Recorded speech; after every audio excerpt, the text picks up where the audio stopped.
मोदी सरकार को 2024 में रोकने के लिए बिहार के पटना में हुई 15 विपक्षी दलों की बैठक के सवाल का जवाब भाजपा प्रदेशाध्यक्ष ओम प्रकाश धनखड़ ने बड़े ही चुटकीले अंदाज में दिया। उन्होंने कहा कि पटना पर नहीं बल्कि देश के लोगों की निगाहें अमेरिका पर थी, जहां देश के प्रधानमंत्री नरेंद्र मोदी का अभूतपूर्व स्वागत किया गया था और पूरी दुनिया में भारत का नाम रोशन हो रहा था। धनखड़ यही नहीं रुके, उन्होंने तेंदुलकर के रूप में एक अच्छे खिलाड़ी का उदाहरण देते हुए कहा कि जब कोई खिलाड़ी अच्छे रन बना रहा होता है तो देश की जनता चाहती है कि वो आगे की पारी वही खेले। यही हाल मोदी सरकार का है। देश की जनता ने 2024 की पारी मोदी सरकार को खेलने का अच्छा संदेश दे रखा है। इसको लेकर के क्या कहेंगे? देखिए, सारे देश की निगाह तो अमेरिका की तरफ लगी हुई है, उधर कौन देख रहा है जो है, और मुझे लगता नहीं कोई सामर्थ्य है इस प्रकार का, क्योंकि सबको मालूम है मोदी जी के सामने कौन, तो कोई उस प्रकार का चेहरा, उस प्रकार की बात मुझे लगता नहीं, ना एजेंडा है ना नेता है, कोई ऐसी स्थितियाँ लगती नहीं है, क्योंकि लोगों ने मन बना लिया है। क्योंकि जब कोई अच्छे रन बना रहा हो ना, जैसे तेंदुलकर अच्छे रन बना रहा हो, तो लोग चाहते हैं पारी यही खेलता रहे। तो 2024 का मन तो लोगों ने बना लिया है कि फिर से मोदी जी को प्रधानमंत्री बना।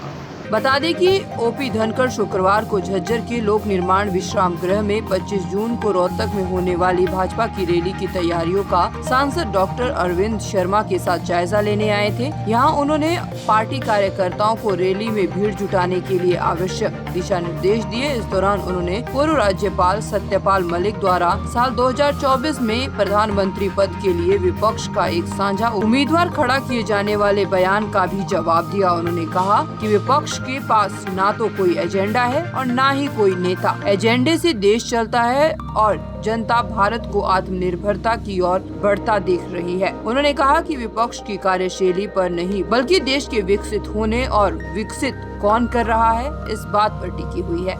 देखिए, विपक्ष तो देखिए, निहारिए, बयान भी सुनिए। जो देश का एजेंडा है, क्योंकि देश एजेंडे पर चलता है, और देश ने जो विकास, चाहे वो जैसे मैंने इकोनॉमी का जिक्र किया, देश का दुनिया में सम्मान, देश आत्मनिर्भरता के साथ बढ़ता हुआ और अंतिम व्यक्ति तक जो विकास के फल पहुँच रहे हैं, देश का ध्यान अब इन बातों की बजाय इस विकास के एजेंडे पर है।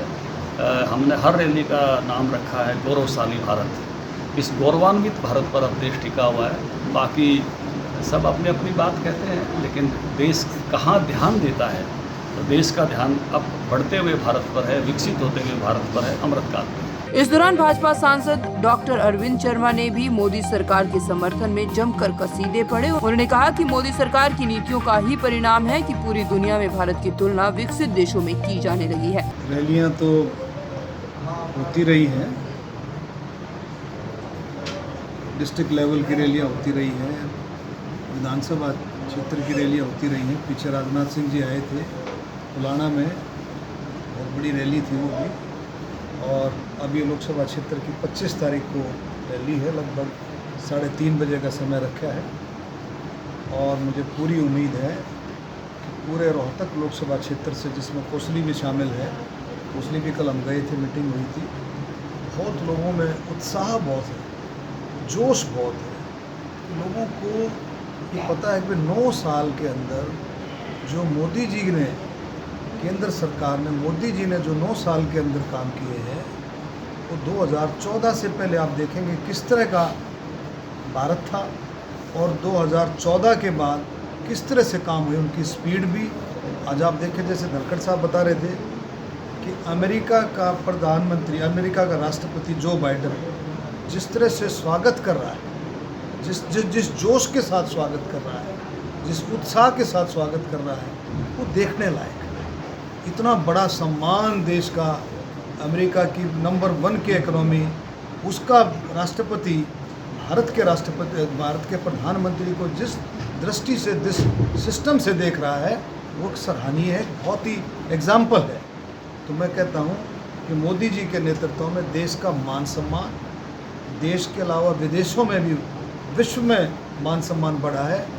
और देश में जिस तरह से विकास का पहिया चला है और जिस तरह से काम हुए हैं, हमारे लोकसभा क्षेत्र की आप ले लें, हमारे लोकसभा क्षेत्र में भी कोई कामों की कमी नहीं रही है।